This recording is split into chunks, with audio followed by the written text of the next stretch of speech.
Hello everyone, আমি আবার নিয়ে চলে এসেছি একটা নতুন ভিডিও। তোমাদের সবার কাছে অনেক রকমের রিকোয়েস্ট পাই, তবে আজকে নিয়ে এসেছি তোমাদেরকে একটা ছোট্ট হোম ট্যুর বলবো না, আমাদের নতুন নিড বলতে পারি, বাড়ি বলতে পারি। এটা আমার তৈরি করা অবশ্যই নয়, পুরোটাই কৃতিত্ব আমার স্বর্গীয় বাবার এবং আমার মার, যিনি সবটার জন্য দায়ী। তো এটা পুরোটাই আমার নতুন বাপের বাড়ি। আমার পুরনো বাপের বাড়ি সবাই তোমরা দেখেছো, এটা আমার নতুন বাবার বাড়ি, মায়ের বাড়ি, দুজনের বাড়ি। তো এই কথাটা আমি বিশ্বাস করি না যে এটা বাপের বাড়ি, এটা আমার মা এবং বাবার বাড়ি। এবং সেখানেই তোমাদের একটা ছোট্ট ঝলক দেখালাম। এবং এরকমভাবেই আমি আমার শ্বশুর বাড়ি, আমার মা বাবার বাড়ি, আমার নিজের বাড়ি সবটার ঝলক সবসময় দেখিয়ে থাকি এবং তোমরা সবসময়ই খুব ভালোবেসে থাকো।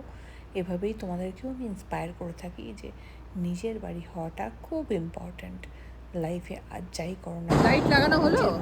প্রদীপ বাড়ি প্রদীপ কি? যার নাম প্রদীপ তাকে সে ভাববেন না, কিন্তু আপনাকে ঝুলিয়েছে। এটা প্রদীপ মানে দিয়া। আবার দিয়া? ও দিয়া যার নাম সেও ভাববেন না, আপনাকে ঝুলিয়েছে। এটা হচ্ছে মাটির ওপর আগুন, সেরকম একটা জিনিস ঝোলা হয়েছে, কিন্তু এটা প্লাস্টিকের ইয়েস। টুনি। অ্যান্ড আমরা সেজে নিয়েছি কি বলে এটাকে, কালী পুজোর সাজে। না, এত শুভ দীপাবলি না, আমরা কালী পুজো মানে দিওয়ালি হয়ে যায়, দীপাবলি আর কেউ বলতে ভুলে যায়। তো শুভ দীপাবলি বলি দিয়ে দিয়েছে। সত্যি কথা, আমাদের যে কালী পুজোর একটা অকেশন আছে সেটাই আছে। অর্ধেক বাঙালিরা ভুলে গিয়ে হ্যাপি দিওয়ালি বলে। তো শুভ দীপাবলি, শুভ কালী পুজো, যদিও বা অমাবস্যাতেই হয় কালী পুজো, বাট মায়ের আরাধনা আমরা যেরকম দুর্গা পুজোয় যার শুভ নাম সে তো বলার তুলো শুভ শুভ হচ্ছে। শুভ দীপাবলির প্রীতি এবং শুভেচ্ছা। প্রীতি আমার ক্যারেক্টার নেম।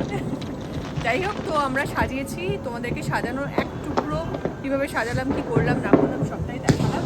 এবং কেমন লাগলো সবটাই তোমরা দেখেছো, কমেন্টে জানা। শিখে গেছি, আমি শিখে গেছি। ওকে, কমেন্টে জানা।